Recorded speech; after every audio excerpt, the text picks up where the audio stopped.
Entonces, yo creo que aquí faltan conceptos un poco más claros y que se podrían negociar bien con la ANEF. En que uno dijera, mire, en un plazo X, el gobierno se propone normalizar el estatuto de los funcionarios públicos. ¿Cuánto ustedes están dispuestos a ceder en materia de estabilidad? Y vis a vis, ¿cuánto ustedes están dispuestos a ganar en materia, por ejemplo, de mérito? Ahora, no es fácil, porque cualquier aparato público está sometido a tensiones políticas. Yo soy hijo de un funcionario público, o sea, yo desde niño viví el problema, porque llegaba el gobierno X y quería echar a una parte, llegaba el otro y quería echar a la otra parte. Entonces, cuando se habla de estabilidad del funcionario público, es para defenderlo de la arbitrariedad que usan los partidos políticos cuando llegan al gobierno. Y ahí son de cualquier naturaleza. Entonces, yo creo que hay una cultura del funcionario público en que la estabilidad es un don muy preciado para evitar la arbitrariedad de la autoridad. Pero claro, la estabilidad hace que esa persona se puede echar a morir. Ahora, la autoridad no usa generalmente las armas que el estatuto le da para, por ejemplo, poner en lista 3 y poder así incentivar bien las cosas.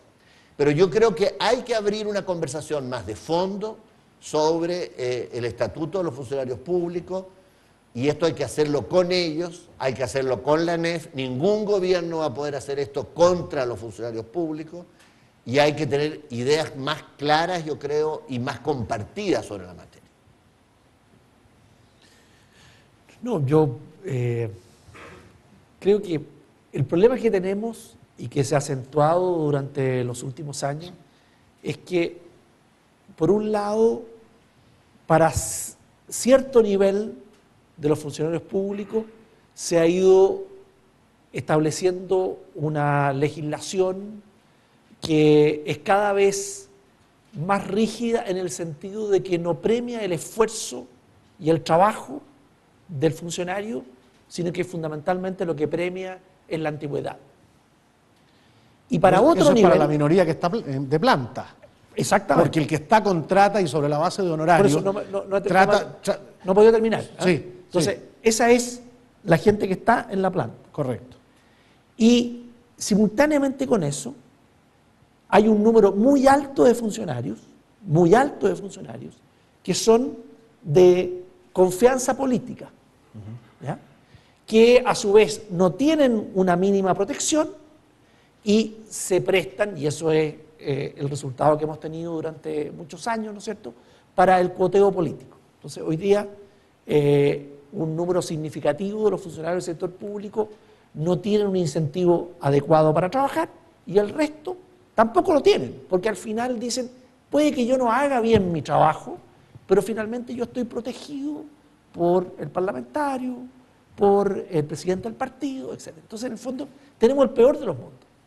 Tenemos el peor de los mundos hoy día en el sector público. Ahora, ¿hacia dónde tenemos que avanzar? Tenemos que avanzar, no se trata de transformar esto en un sistema precario, para nada. De hecho, si uno mira, de nuevo, ejemplos de otros países, insisto, Nueva Zelanda, o los propios contratos de trabajo que existen en el sector privado, son mucho más protectores de verdad y mucho más cooperadores con la sociedad de verdad que lo que existe hoy día en el sector público. Entonces, ¿a dónde hay que avanzar? Hay que avanzar en las siguientes direcciones. Primero, es que hay que reducir sustancialmente, y eso no se ha hecho, sustancialmente, llamémosle, los cargos sujetos al cuoteo político. ¿A cambio de qué? Aumentar el profesionalismo en el trabajo del sector público. Hay una relación, para compartir información. Un segundo. Sí. Y lo segundo lugar, introducir a aquellas personas que están hoy día en la planta mecanismos de incentivos más adecuados para premiarlos por su esfuerzo. Y esas son las cosas que hay que hacer, y a mí me parece que es prioritario hacerlo, no solamente a nivel del gobierno central, sino que también hacerlo a nivel de estatutos sectoriales. Sí, correcto. Porque hay que hablar de la educación, hay que hablar de la salud para hacer esta reforma. Si me permite, yo creo que algo se ha hecho, ¿eh? O sea, por ejemplo, la alta dirección pública es un avance importante en cuanto a reducir el grado de, digamos, discrecionalidad de la autoridad para nombrar ciertos cargos de alto nivel. Y creo que además los sistemas, por ejemplo, de PMG que se usan para incentivar los sueldos en la administración, yo lo veo en mi propio ministerio, todo el esfuerzo que se hace para ganarse el PMG, que son mediciones de, o sea, sueldo en relación con resultados. Yo creo que es un sistema que se podrá perfeccionar, pero que ya existe. Donde el sistema está muy falente es en la administración municipal.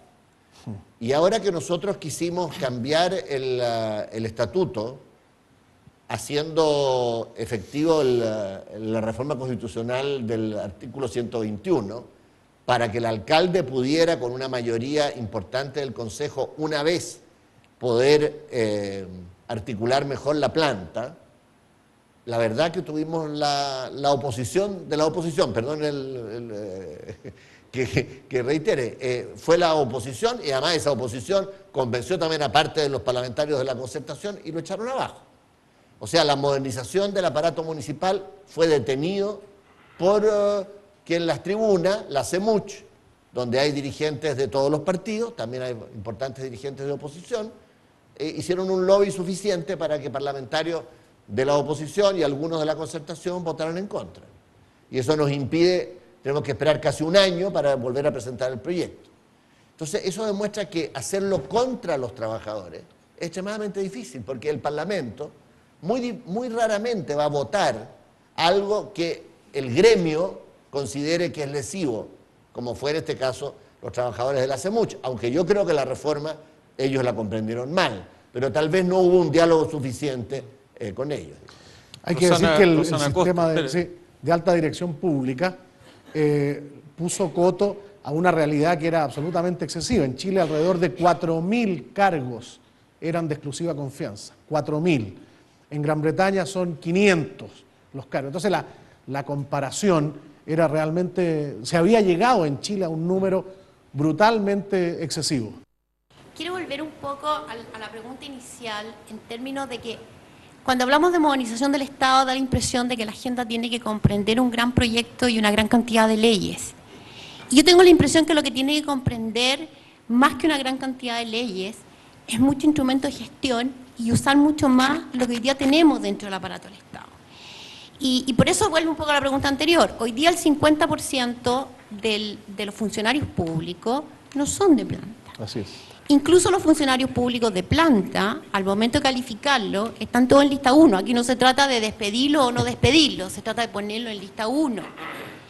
Después de un gran esfuerzo legislativo, se aprobó incorporar en los funcionarios públicos porcentajes de asignación en función de desempeño. Pero la lentitud de la implementación, la captura de los funcionarios públicos nos lleva a que hoy día el 99% de los funcionarios sujetos al sistema recibe bonificación de mérito. Cuando llega el momento de definir el tema de la capacitación se usa más bien para tener una notación positiva que para dar un salto cualitativo en la gestión del Estado.